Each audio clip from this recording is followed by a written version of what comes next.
আসসালামু আলাইকুম। প্রায় রাত 2টো বেজে গেছে। এর মধ্যে এখন আমি চলে এসেছি লুডুস রান্না করতে। আসসালামু আলাইকুম, আশা করছি আপনারা সবাই খুবই ভালো আছেন।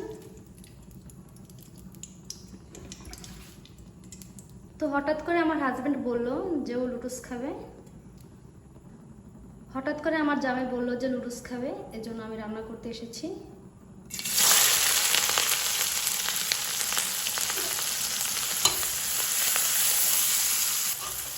এখানে আমি অনেকগুলো প্রায় পেঁয়াজ আর মরিচ কুচি দিয়েছি। এখানে প্রায় বেশ কিছু পরিমাণ পেঁয়াজ আর মরিচ কুচি দিয়েছি, কাঁচামরিচ কুচি। এখন একটু ভালো করে নেড়ে চেড়ে লাল করে ভেজে নেব। পেঁয়াজটা লাল করে ভেজে নিয়েছি, এখন ডিম দিয়ে দেব।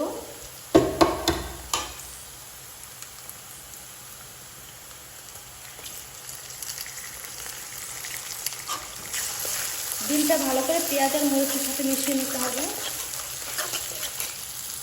ডিমটা লাল করে ভেজে নিয়েছি, এখন এখানে কিছুটা পরিমাণ পানি দিয়ে দেব। যেহেতু আমি 2 প্যাকেট নুডলস রান্না করছি, সেহেতু পানির পরিমাণটা খুবই কম দিয়েছি আমি এখানে। এটা যেহেতু বলক এসে গেছে, এখন নুডলসের প্যাকেটগুলো ছিঁড়ে দিয়ে দিলাম। এখানে আমি 2 প্যাকেট নুডলস দিয়েছি।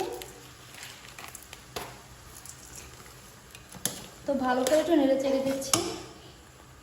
যেহেতু নুডলসটা সেদ্ধ হতে সময় নেবে, এজন্য আমি এখন ঢাকনা দিয়ে ঢেকে দিচ্ছি। এর মধ্যে আমার নুডলসটা হয়ে যাবে। ঢাকনাটা এখন তুলে মশলাগুলো দিয়ে দিব, নুডলসের মশলা।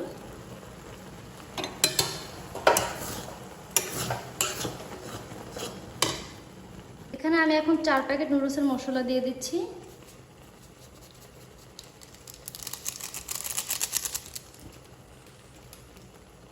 আমার হাজব্যান্ড নুডলস খেতে খুবই পছন্দ করে।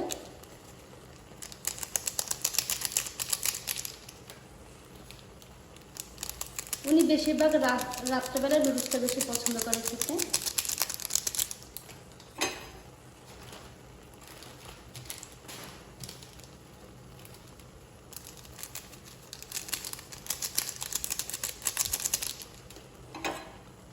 এখন মশলাটা ভালো করে নুডলসের সাথে মিশিয়ে নিচ্ছি।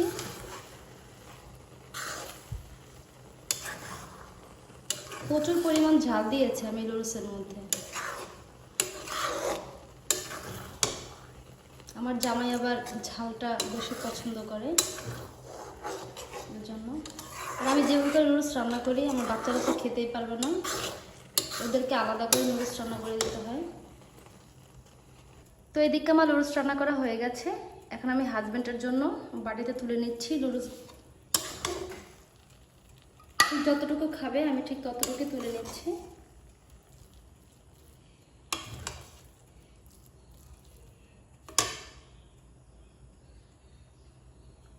কি লোভনীয় হচ্ছে দেখতে। আজ ভিডিও এই পর্যন্তই। সবাই সুস্থ থাকবেন, ভালো থাকবেন। টাটা, বাই, আল্লাহ হাফেজ।